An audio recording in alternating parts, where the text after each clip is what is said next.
Pues comenzamos con la segunda parte de esta primera sesión del seminario Fundación Starlight Gran Tecán, explorando el universo más lejano desde Canarias con GTC. Damos las gracias de nuevo, decíamos, al profesor Rafael Rebolo, director del Instituto de Astrofísica de Canarias, a don Pedro Álvarez, también ex director del Gran Tecán, y al actual director, el doctor Romano Corradi, por sus excelentes ponencias y presentaciones. Un lujo contar con los tres en esta inauguración del seminario. Y a continuación vamos a comenzar también a escudriñar esos detalles de los que ya nos hablaba también Romano, que íbamos a hablar de ciencia y tecnología con el Gran Tecán.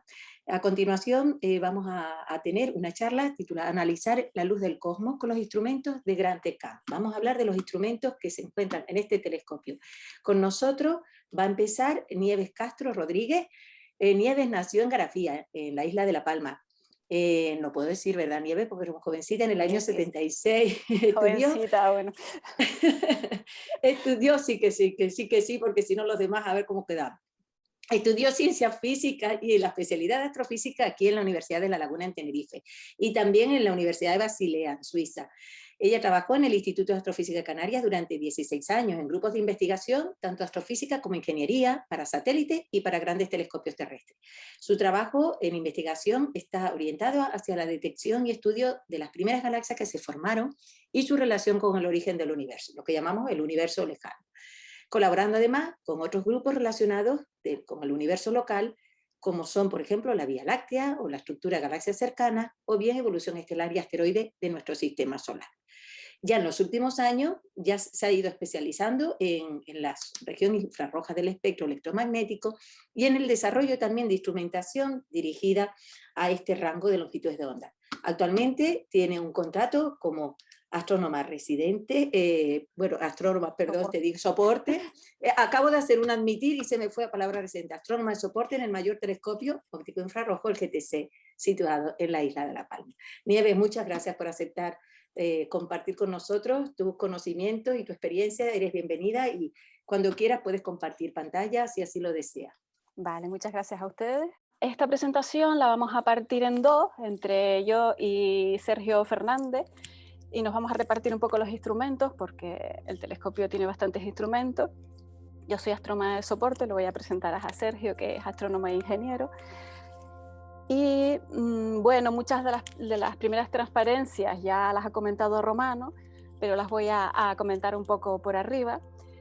Ya ha hablado Pedro y Romano de lo que es GTC, que es una iniciativa del Instituto de Astrofísica de Canarias, y lo ha dicho con muchos detalles el origen de todo esto, la financiación y las organizaciones e instituciones que digamos que comparten el tiempo y el dinero en la construcción del telescopio, que compartieron, cuando comenzó todo y cuando comenzaron las operaciones en 2009. Tenía esta transparencia, pero bueno, ya la han contado anteriormente, entonces ya no es necesario que me repita aquí. Bueno, actualmente, no se dijo, el equipo de Gran Tecán está formado por alrededor de 73 trabajadores. Creo que después que hice esta transparencia no ha variado mucho. Entre astrónomos de apoyo de soporte, ingenieros, técnicos y personal de administrativo. Alrededor de 54 están en la base del centro de La Palma y alrededor de 19 personas están en la sede que tenemos en Tenerife. Personal que a veces quiero hacer hincapié, que muchos son de aquí de La Palma, los que trabajan en La Palma, tanto los ingenieros como los técnicos. Es una manera también de recalcar la importancia para la economía palmera que tiene también el telescopio, en trabajadores, en infraestructuras. Bueno, todos saben la latitud y la longitud y la libración que tenemos al nivel del mar, que nos hace un sitio excepcional para la observación astronómica, como comentaba Romano. Cuando hice esta transparencia pensé también un poco en los guías Starlight y cuando hacen visitas con turistas a nuestras instalaciones, que la elevación de 2.300 metros, que lo hace excepcional, a veces hemos tenido percances de turistas que se desmayan por la altura y que no lo soportan, pero es una anécdota que nos ha ocurrido. Supongo que los que tienen empresas de Starlight que han subido arriba les ha pasado alguna vez algo de esto. A ver si me funciona el cursor. Bueno, Romano también comentó que nuestro telescopio pertenece a las infraestructuras singulares que hay en todo el territorio nacional. Aquí dejo la dirección web para si alguno tiene más curiosidad por ver todas estas infraestructuras que hay en todo el territorio nacional, y comentar un poco cómo funcionamos en el instrumento, en el telescopio. Hay un archivo público que está localizado físicamente en Madrid, en el INTA, que lo lleva el CSIC, y digamos que todas las observaciones que nosotros hacemos a lo largo de la noche van a este archivo. Este archivo, digamos, está cerrado. El astrónomo que pidió el tiempo que nosotros íbamos a observar, que nosotros observamos, pues tiene un año para utilizar esos datos sin que nadie más los pueda pisar, digamos. Tiene un año para que desarrolle su ciencia, la que ha pedido, y a partir de ese año, en este archivo, los datos serán públicos y cualquier persona de la comunidad española puede tener acceso a esos datos para aprovecharlos de alguna manera. El GTC opera en modo cola instrumento. Hay otros telescopios que el astrónomo que pide tiempo viene a nuestras instalaciones y él mismo observa lo que quiere estudiar. Nosotros, el astrónomo en cuestión, pues pide tiempo, se lo concede el comité de tiempo, y nosotros, los astrónomos de soporte, le observamos lo que ellos quieren. Rellenan una serie de formularios con todos los datos de la observación nocturna que quiere que le realicemos, y luego le devolvemos al día siguiente los datos para que inmediatamente ellos se puedan poner a trabajar en la ciencia que quieren hacer. En algunas ocasiones incluso le devolvemos no solo los datos directamente del telescopio, sino que le hacemos un estudio, una reducción de los datos previos para que la ciencia sea más rápida y estas personas pues, puedan aprovechar mucho mejor los datos. En este caso les presento aquí una galaxia que creo que es en infrarrojo con el instrumento MIR y de un espectro, para que el astrónomo que ha pedido el tiempo vea rápidamente vea posibles resultados, ¿no? Bueno, muchos de ustedes, o todos que ya han hecho el curso Starlight, pues conocen cómo es el espectro electromagnético de la luz. Nosotros los humanos solo podemos ver una pequeñísima parte de este espectro, que es la luz visible. Estaría bien que pudiera señalar en la transparencia. Pero hay una infinidad de radiación a nuestro alrededor que los humanos no pueden observar, pero con los instrumentos que tenemos en el telescopio podemos aprovechar mucha de esta radiación. Aquí les pongo una transparencia de lo que podemos observar con los telescopios terrestres. Con los telescopios terrestres tenemos el problema de que tenemos la atmósfera. La atmósfera es importante porque gracias a ella existe la vida en la Tierra e impide que los rayos dañinos puedan llegar hasta la Tierra e impedir que surgiera la vida, pero también impide que mucha de esta radiación que queremos estudiar llegue hasta nosotros. En la gráfica de arriba se ve, digamos, que la atmósfera es opaca a mucha de esta radiación. A la izquierda sería la radiación en azul, los rayos ultravioleta, los rayos gamma de alta energía. El arco iris representa la luz visible que nosotros podemos ver, que hay una pequeña ventanita, como pueden ver, que la atmósfera permite que toda esta radiación llegue hasta nosotros, y luego unas pequeñas ventanitas que son estos picos que se pueden ver a continuación, que es en el infrarrojo cercano y en el infrarrojo medio. Y luego más adelante, que se ve aquí una antena de radiotelescopio, pues en las ondas de radio, que también la atmósfera es permeable a esta radiación y la podemos ver desde la Tierra. Para el resto de la radiación que llega del espacio ya necesitamos mandar satélites e irnos hacia afuera para poder detectar toda esta luz. Entonces, en los telescopios terrestres nos tenemos que restringir al visible, parte del infrarrojo y a las ondas de radio. Según en la radiación que estemos observando, veremos una cosa u otra.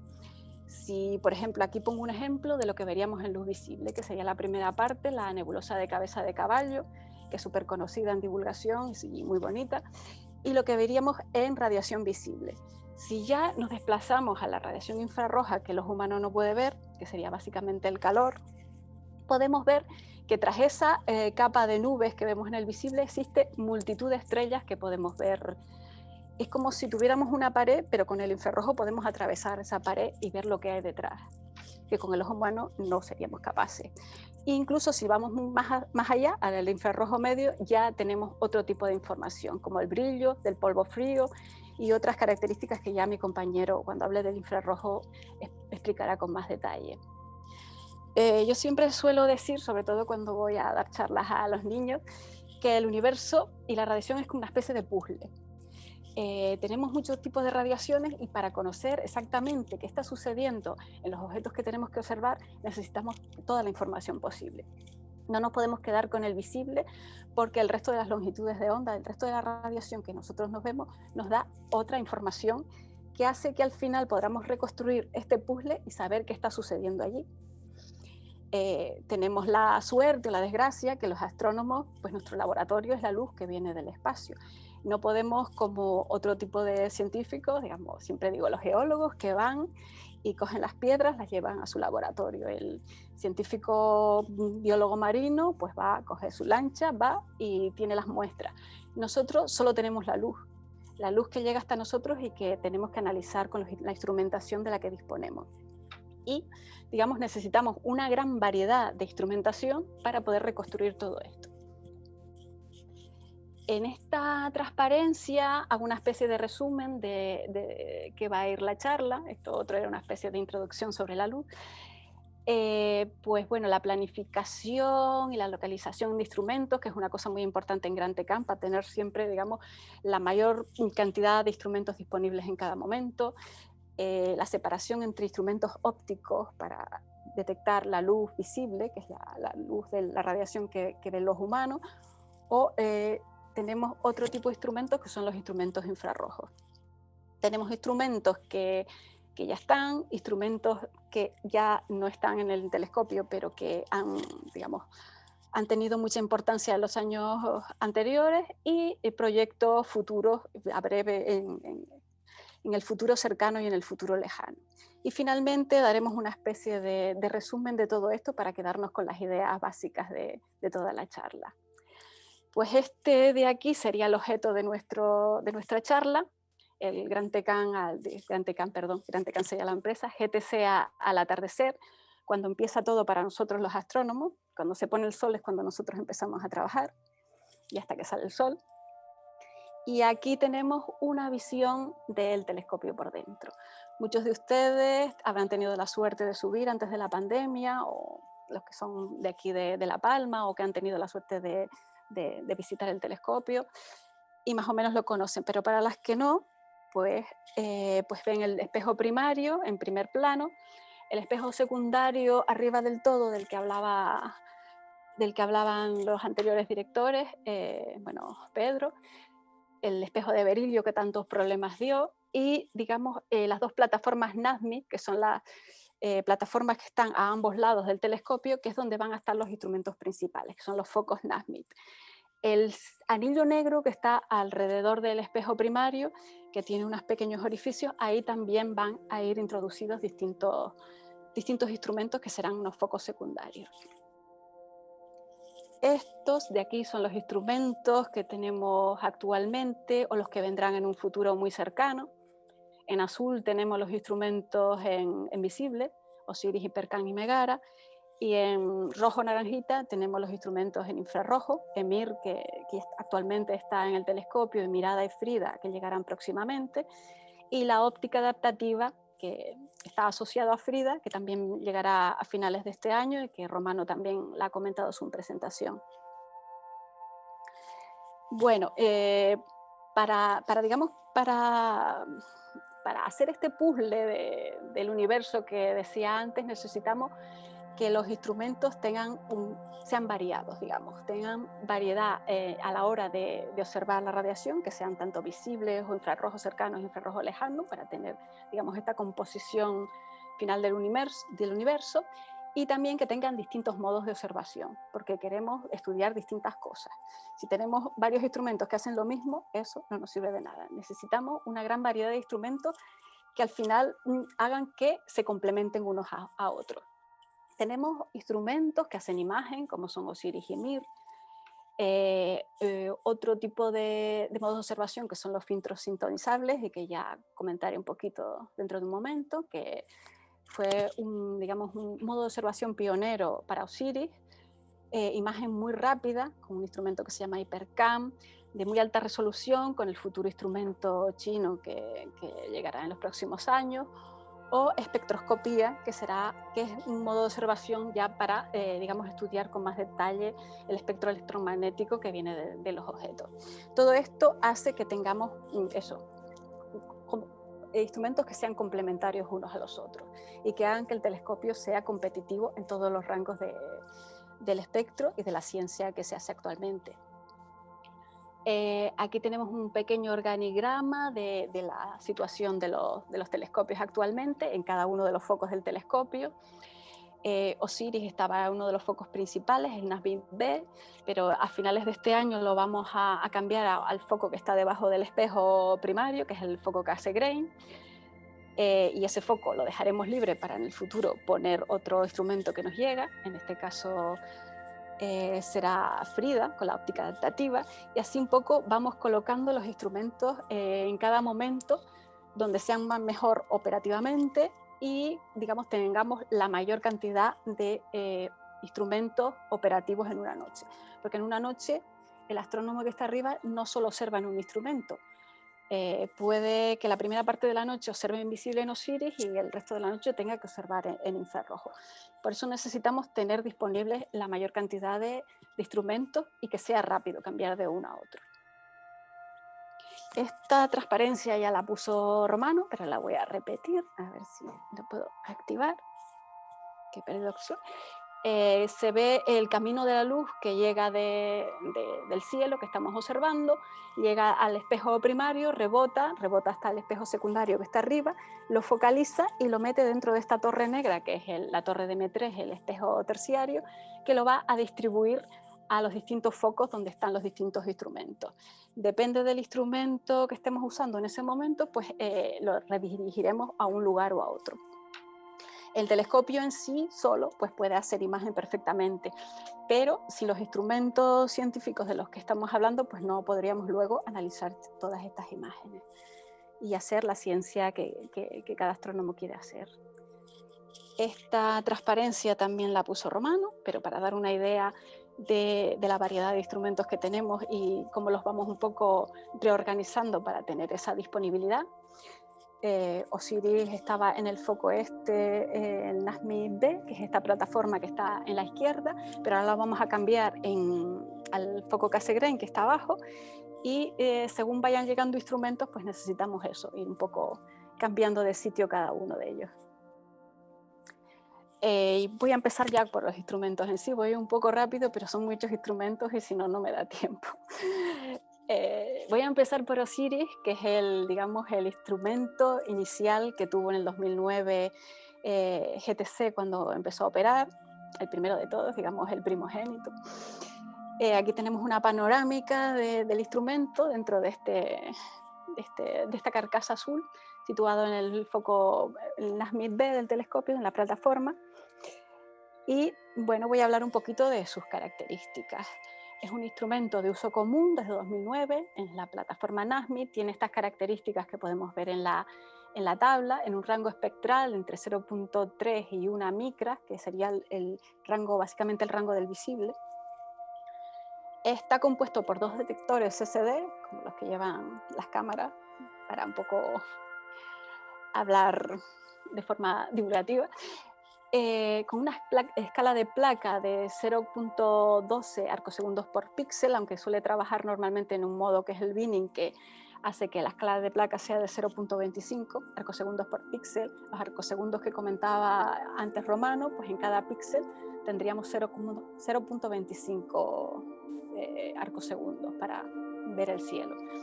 Con un campo de visión de 7.8 por 7.8 arcominutos cuadrados, y varios modos de observación. El modo más básico, digamos, es el modo imagen, como si fuera una cámara normal, ¿no? Pero con el telescopio, tanto en banda ancha como banda media, y luego tiene la opción de hacer espectroscopía, con una resolución espectral entre baja y media, dependiendo de los elementos que le pongamos. Como decía, se trasladará al foco Cassegrain a lo largo de este año, a finales de este año, que es el foco que está abajo del telescopio, y estamos a la espera también de que llegue un nuevo detector de una sola pieza, porque ahora tenemos 2 CCD, pues este será de una sola pieza, que lo recibiremos también a finales de este año. Esto es una manera un poco de reciclar los instrumentos, porque la tecnología va mejorando con los años. Desde 2009 pues los detectores también han mejorado mucho, y esperamos que con este detector, pues bueno, OSIRIS incluso sea mejor de lo que actualmente es. Tengo aquí una gráfica y bueno, como hablan magnitudes, pero yo me supongo que como han hecho los cursos de Starlight, sí que en la cabeza tienen las magnitudes, pues OSIRIS es bastante competitivo y puede llegar a magnitudes muy profundas, a objetos muy profundos en muy poco tiempo. Bueno, aquí voy a hablarles un poquito de la forma que tiene OSIRIS. La imagen de arriba es el esquema digamos, el esquema básico de OSIRIS, donde está cada cosa. Está en inglés porque es el único que encontré. Una cosa importante que tiene el visible es que, bueno, todos sus componentes son accesibles, no tiene que estar en un criostato como luego explicará Sergio en el infrarrojo. Aquí puedes abrir una puertita y puedes cambiar cada uno de los elementos. Tenemos la rueda de filtros, donde van los filtros que vamos a usar para seleccionar las distintas radiación que queremos observar, la longitud de onda. Tenemos la rueda de Grismas, que va a dispersar la luz para obtener los espectros, y una serie de elementos aquí que es las máscaras, y las máscaras son una especie de placas metálicas negras que vamos a insertar dentro del campo de visión de OSIRIS si lo necesitamos para hacer espectroscopía o quitarlos y dejarlo al descubierto para hacer imagen. Ahora lo explico con más detalle. Aquí solo era un poco para ver la estructura. Vemos una imagen de cuando estaban en el laboratorio de cómo son las ruedas reales, las ruedas de Grismas. Abajo tenemos una foto de uno de los Grismas, que son estos elementos de dispersión que son así de grandes y que hacen que la luz se pueda descomponer en los distintos colores que tiene el arco iris, digamos. Y un esquema de cómo es el cargador de máscaras que vamos a usar para hacer espectroscopía. Bueno, un poco visto ya esto, vamos a ver en detalle lo que son estos modos de observación. Tenemos el más básico, que es el modo imagen. El modo imagen, esta es una imagen típica que saldría de OSIRIS. Cuando seleccionamos el modo imagen, ponemos el filtro como si fuera una cámara de fotos que queremos para seleccionar el rango del espectro de la luz que queremos observar, si es el azul, si es el rojo, si es el verde. Y al final obtenemos una imagen en blanco y negro, que es lo que usamos los astrónomos. Las imágenes de divulgación siempre salen todas bonitas, de colores, pero los astrónomos usamos las imágenes en blanco y negro en distintos filtros, y con estas imágenes podemos sacar información del brillo de las estrellas, el brillo relativo de si son más brillantes en azul, si son más brillantes en verde, si son más brillantes en el rojo, y de esta forma pues tener una idea de lo que está sucediendo ahí, de qué tipo de estrellas son, y sería el modo de observación más básico que tenemos en astronomía. Aquí tenemos un ejemplo de cómo sería esta galaxia en distintos... Bueno, nosotros siempre lo tenemos en grises, solo aquí la he puesto en colorines para que vean en qué longitudes de onda están tomadas estas imágenes. Y bueno, con estas imágenes podríamos recomponer una imagen final en color verdadero que, bueno, que queda bonita para divulgación, y a los astrónomos también nos sirve de alguna manera para a primera vista saber, por ejemplo, si unas estrellas son más rojas que las otras, unas regiones son más azules, que eso nos da idea de los procesos físicos y químicos que están desarrollándose en esas zonas de la galaxia. Pero un modo más completo que el modo imagen sería ya el modo espectroscopía. El modo espectroscopía con OSIRIS, aquí tenemos una imagen de OSIRIS, la imagen primera, lo que se ve son las dos CCDs de Osiris, y lo del centro en negro es la separación que hay entre estos dos mosaicos de la CCD. Y, por ejemplo, queremos tomar datos de espectroscopía de ese objeto que tenemos en rojo seleccionado. Entonces, en Osiris introduciríamos una de estas máscaras del cargador de máscaras que se vio inicialmente, que serían unas planchas negras con una rendija, y taparíamos todo y solo dejaríamos entrar la luz que entra en esa rendija, donde está situado el objeto. Entonces colocaríamos un elemento dispersor, que serían los prismas, aquellos que también vimos en una foto. Abajo pongo una especie de prisma así que descompone la luz en los distintos colores, y obtendríamos la imagen que está, el espectro, que es la imagen que está a la derecha. Esa raya vertical sería el espectro del objeto que estamos observando, y las rayas horizontales son la contribución del cielo. La contribución del cielo, porque a lo largo de esa rendija todo lo que nos objeto es cielo, entonces también nos contaminará un poco, pero con los métodos de procesamiento luego de las imágenes podemos eliminar toda esta contaminación y quedarnos solo con la parte que nos importa. Perdón. Y finalmente tendríamos un espectro de este estilo. Es una gráfica. Abajo sería la longitud de onda, que sería la energía del espectro electromagnético, que va desde alrededor de 3.000 y pico Armstrong a 9.000, que es la parte del visible que los humanos pueden observar.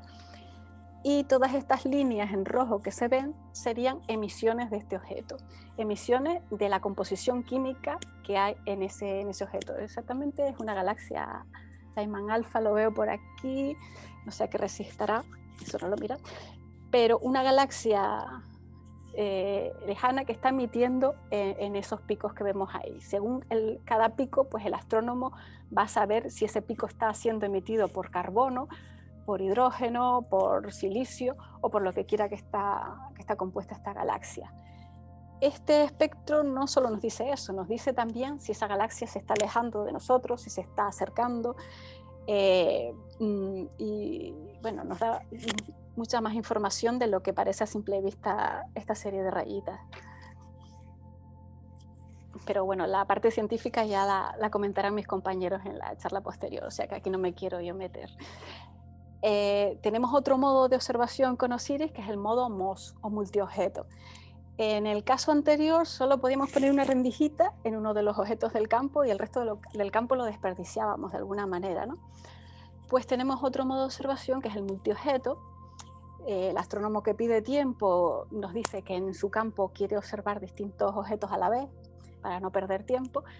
Entonces nos da las coordenadas de una manera muy precisa de esos objetos. Nosotros en el telescopio, con esta máquina que se ve aquí en la diapositiva, hacemos unas perforaciones con esta máquina que es muy precisa, donde van a caer estos objetos. Esta placa la introduciremos en el cargador de máscaras de Osiris, se pondrá en el campo cuando lo vayamos a observar, y digamos que esta plancha tapará todo lo que no nos interesa y solo dejará en esta rendijita los objetos que el astrónomo quiere estudiar. En este caso, digamos, de una sentada, tendremos, no sé, 20 espectros en lugar de uno, de objetos que están muy cercanos en el campo. Eso sí, tienen que estar muy cerca para que el campo de visión de Osiris pues, caigan todos dentro de él. Y es digamos, un modo de observación más complejo que el anterior. Aquí tengo un ejemplo, bueno, en falso color, de multitud de espectros que saldrían, en este caso creo que conté unos 20 y pico, de 20 y pico objetos que están en el campo, y se obtiene la información todos de golpe. Y no tenemos que hacer 20 y pico espectros de rendija estrecha, con lo que perderíamos mucho tiempo de telescopio. El modo espectroscopía, como les decía, y ya mis compañeros hablarán un poco más de ello, pues nos da información de lo que está ocurriendo en esa galaxia. Con este espectro que tenemos aquí, esa rayita, pues nos da cantidad de información de lo que está sucediendo, de lo que decía, la composición química, las velocidades, si se están alejando, si se están mezclando, la edad del objeto que estamos observando. Y aquí cuando hice esta transparencia, estaba pensando en una anécdota que me pasó una vez, cuando estaba trabajando en otro de los instrumentos, en la verificación de una vez instalado el instrumento en el telescopio, que los ingenieros estaban allí con nosotros, ¿no? Los que diseñan todos los instrumentos, del IAC, y cuando obtuvimos el primer espectro con este instrumento y vieron las rayas que salían, me dijeron algo así como, tanto trabajo para 4 rayas. Y ahí tuve yo que explicarle que esas 4 rayas eran muy importantes, toda la información que esas 4 rayas nos podían dar a los astrónomos para un poco ver todo lo que estaba pasando ahí fuera. Bueno, después de este paréntesis, paso a otro de los modos de observación de OSIRIS, que son los filtros sintonizables. Los filtros sintonizables fueron un modo de observación pionero que se desarrolló para OSIRIS. Aquí tengo una foto de uno de ellos, hay uno más en la región roja y tenemos otro en la región azul del espectro visible. Se trata de digamos, de dos placas de cristal con un espacio en medio. La luz al atravesar es la primera placa, hay una serie de reflexiones y teniendo en cuenta la distancia que hay entre esas dos placas, podemos seleccionar la longitud de onda del rayo que sale. Es como si tuviéramos una radio y la estuviéramos sintonizando para elegir la emisora que nosotros queremos, ¿no? Según esta distancia podemos modificar la distancia entre las placas y entonces la imagen que nos sale es, digamos, solo en una longitud de onda, en una banda muy estrechita de esta longitud de onda.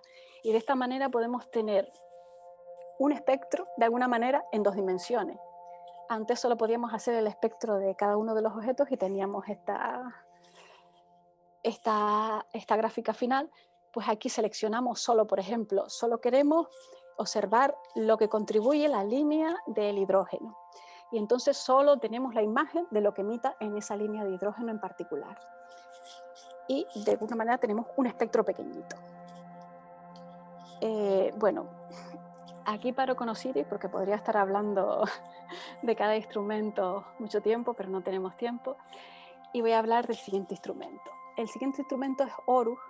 De igual forma que OSIRIS fue desarrollado en el Instituto de Astrofísica de Canarias, Horus llegó hace pocos años, creo que en el 2018, y digamos que es un anexo de OSIRIS. No es un instrumento independiente como tal, sino que depende de OSIRIS para funcionar. Las características son las que vienen en esta tabla de aquí. Trabaja también en el mismo rango de visible, con un detector que es el Fairchild, que es otro tipo de detector, con un campo de visión más pequeñito, de 2.3 por 1.3 arcosegundos, y una resolución muy alta. Una resolución muy alta significa que las líneas de este espectro nos permite separar las líneas y verlas con más nitidez. Si tenemos poca resolución, se nos emborrona el espectro y 2 líneas, por ejemplo, de emisión que vimos antes, se nos pueden juntar y ya no podemos distinguirlas. Y cuanto más resolución tenga el espectrógrafo, pues mejor podemos ver todo esto. Pues Horus básicamente es un brazo que han puesto en la parte de la imagen de OSIRIS, donde vemos este viñeteo en negro, para que no moleste. Se ha puesto ahí una serie de fibras ópticas, con una serie de microlentillas que hacen que la luz se focalice en esas lentillas pequeñitas, que la luz se focaliza y pasa por la fibra. La fibra viene de OSIRIS y ya va a un banco óptico que está situado en la plataforma NASMIT al lado de OSIRIS, donde está toda, toda la óptica y el detector.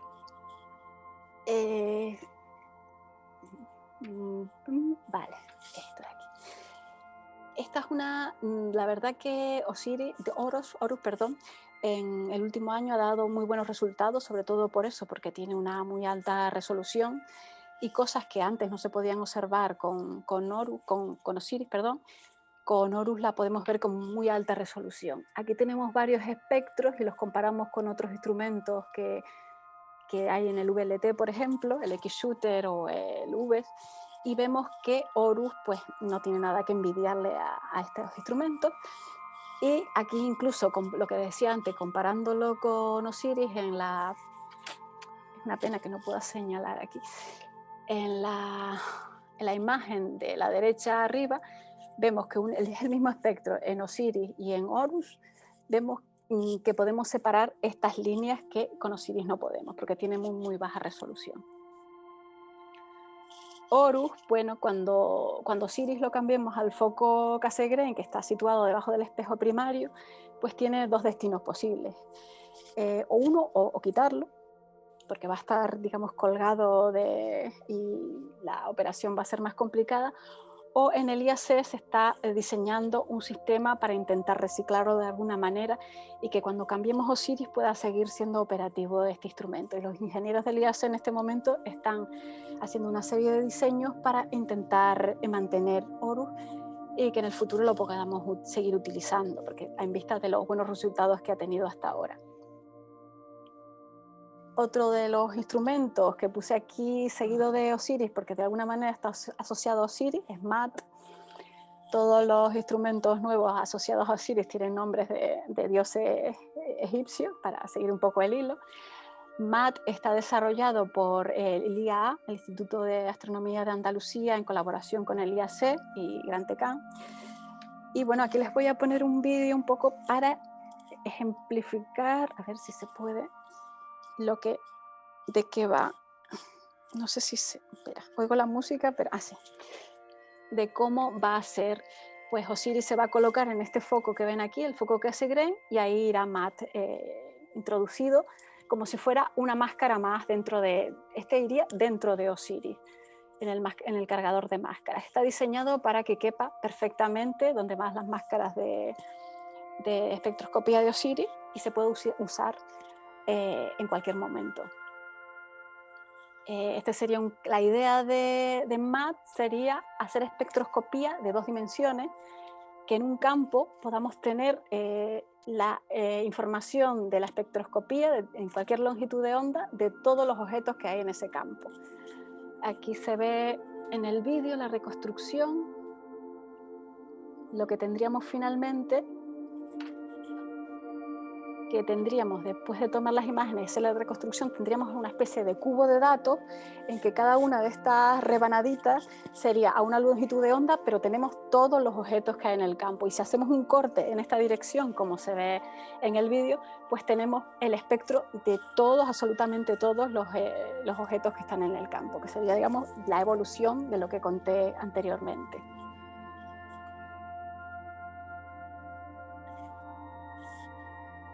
Y esta sería la idea de MAT, y que será un instrumento o un instrumento accesorio que vendrá a finales de este año, bueno, principios del siguiente. Dentro del rango visible tenemos además otro instrumento, Megara. Megara fue diseñado por la Universidad Complutense de Madrid y está operativo en el telescopio desde 2018. Tiene el mismo rango del espectro para observar. Perdón. Tiene la característica de que, como Horus, es un sistema de fibras ópticas y un sistema de microlentillas que podemos tener, digamos, el espectro de todos los objetos que salen en el campo. Aquí tenemos las dos variedades, los dos modos de observación que tiene Megara, que sería este campo pequeñito que tenemos aquí, de 12.5 por 11.3 segundos de arco, y el campo de fuera, que todavía no lo tenemos operativo, que sería mucho más grande, de 3.5 por 3.5 arco minutos. Tendría una resolución espectral media alta para obtener estos espectros, y tiene la particularidad de que podemos obtener hasta 650 espectros a la vez. De aquí son las fotos de cómo es Megara.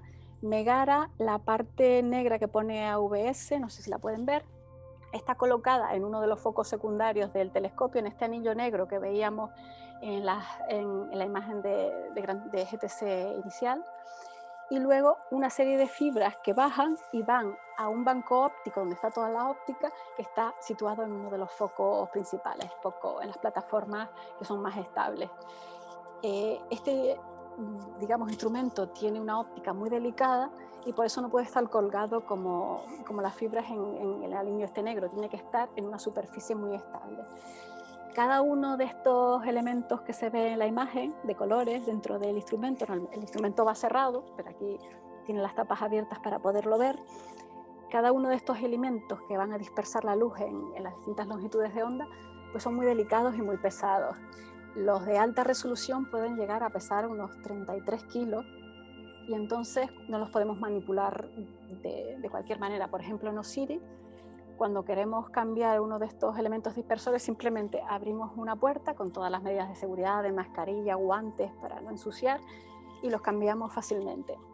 Sin embargo, para Megara, cada vez que tenemos que hacer un cambio, tenemos que coger un día, coger 3 personas de personal, una grúa, llevar con mucho cuidado y con mucha estabilidad el almacén que tenemos, los VPH, hasta la plataforma NASMIT, con la grúa, una persona con la grúa, otra persona ayudando, porque son unos elementos muy, muy delicados y muy, muy caros. Megara tiene la posibilidad de poner unos 11 VPH en esta rueda que tenemos aquí, pero sin embargo tenemos unos 18. El resto lo tenemos guardado en el almacén, y cuando el astrónomo nos pide que observemos con esa resolución en particular, pues tenemos que hacer estos cambios. Aquí tenemos otra imagen de cómo es, cómo es realmente el campo, el plano focal de Megara, con todos estos puntos donde está cada una de las fibras que van, y las microlentillas que van a llevar la luz hasta el banco óptico con los elementos dispersores. Aquí tenemos una gráfica de todos los elementos dispersores que tenemos, los de baja resolución, los de media resolución y los de alta resolución. Cada uno trabaja en una zona distinta del espectro electromagnético del visible, y según queramos seleccionar una parte u otra, pues tenemos que usar una u otra. Y bueno, como esto ha sido así un poco rollo, pues, digamos, conceptual, aquí tenemos una imagen final de cómo sería la reconstrucción de uno de estos campos tomados con Megara. Esto que vemos aquí en naranja sería la reconstrucción de una galaxia. Cada uno de estos hexágonos es uno de estos mazos de fibra que van a llevar a la luz hasta el elemento dispersor, y si pinchamos en cada uno de estos hexágonos, tenemos un espectro distinto. De esta manera tenemos, digamos, el espectro de todos los objetos que salgan en este campo. La imagen de la derecha es una galaxia estudiada con Megara, y todo lo que ven aquí sería el centro de la galaxia y todo el gas y el polvo que está rodeando esa galaxia, que ha sido estudiado con Megara. Y varios ejemplos abajo de varias galaxias que han sido estudiadas con Megara, y tenemos el espectro, digamos, de todo lo que está ocurriendo alrededor de la galaxia. Tenemos toda la información, no solo de un punto, sino tenemos toda la información del campo completo. El último instrumento invisible que tenemos es HyperCam.